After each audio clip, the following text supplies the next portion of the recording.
Hi, this is Michelle Medrano. Welcome to another episode of Contemplate This, where we contemplate your questions and spiritual issues.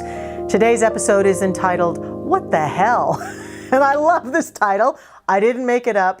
My friend Bobby, who is filming this, it was his idea. So thank you, Bobby. And I love this idea because so many of us struggle with hell, with the concept of hell in the afterlife, and with the feeling that we are afraid we might end up there, and with the feeling of life just being kind of hellish at times.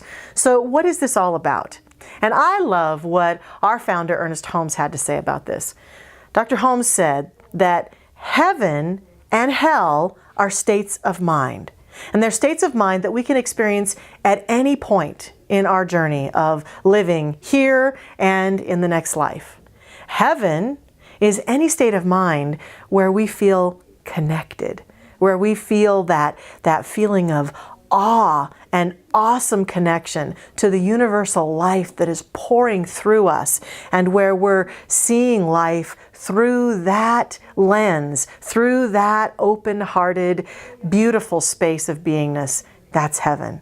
And conversely, hell is at a state of mind where we are seeing the opposite, where we're feeling disconnected, separate, disenfranchised. We don't feel that connection within us or around us.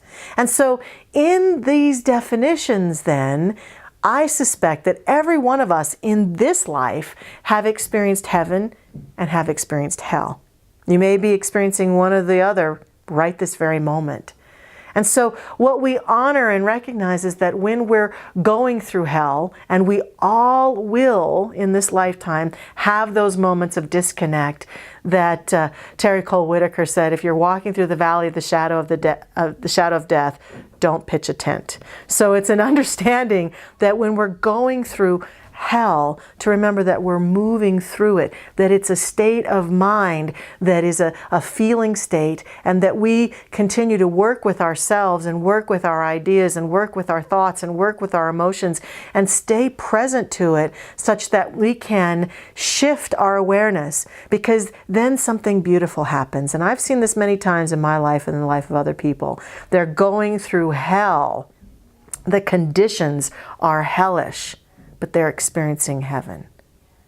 I think that people have talked about this who've gone through some of the worst scenarios we could imagine, being in a concentration camp, but recognizing that no one could take away the freedom of mind and thought to think beautiful and expansive thoughts, to be in hell, but choose heaven.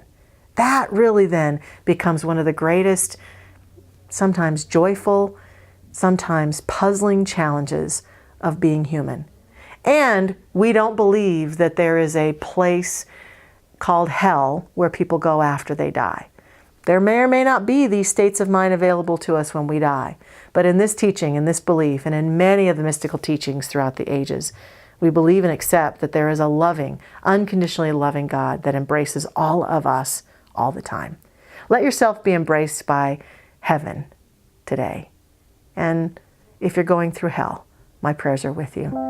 Thanks so much for joining us today. Would love to hear your comments, your questions. You can post below this video. And thanks for tuning in.